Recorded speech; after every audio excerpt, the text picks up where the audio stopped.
मुझे अफसोस है कि आप जा रहे हो।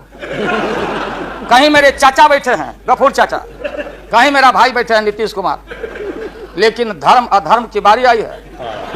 आज गद्दा चलाना पड़ रहा है तुम्हारे पीठ पर हम लोग, चिंता मत कर। तो ये जो मन है मत वाला, कहीं हम लोग के गुरु जौहर साहब बैठे हुए हैं, गुरु थे हम लोग के।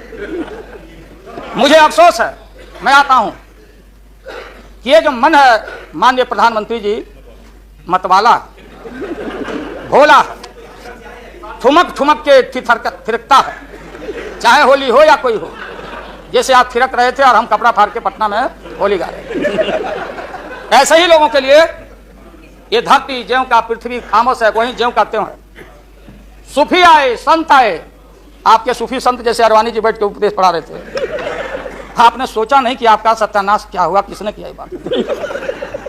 उन दिनों में सूफी आए, संत आए और भटकते इंसान को, मतवाला इंसान को, जो बान को बान नहीं समझता, माँ को दूसरे की माँ को माँ नहीं समझता, दूसरे के बाप को बाप नहीं करता, प्रणाम नहीं करता, तो सूफी और मौलाओं ने कहा कि दौलत दुनिया माल खजाना दुनिया में रह जाएगा और मुट्ठी बांध के आया बंदा हाथ पसारे।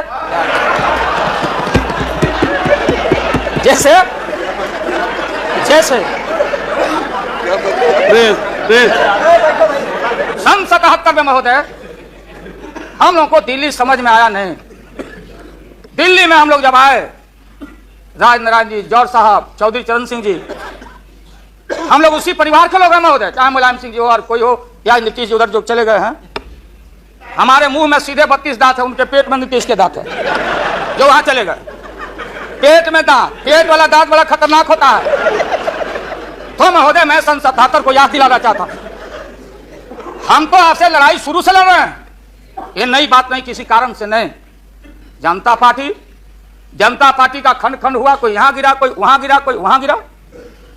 बंगलोर में हम लोग जुटे, नाम का सारा झगड़ा, ये सब बात। लेकिन सन 77 के सत्ता को हम लोगों ने लात मारा था। क्यों मारा? हम सत्ता के भूखे नहीं हैं। हमने उस सवाल को उठाया था। अरे नए नए आप आए हैं, मुझे अफसोस है कि आप लोग जा रहे हो इन लोगों की वजह से।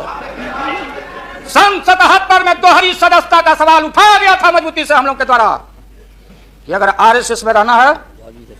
जौहर साहब भी बोलते थे, छाती पर हाथ रख के बोले, यही उठाए थे। हम तो लोग नए थे, हम लोगों ने कहा था या तो आरएसएस में रहिए या तो जनता पार्टी में रहिए, दोहरी सदस्यता नहीं चलेगा इस मुल्क में। और देश के सेकुलर करेक्टर फाउंडेशन को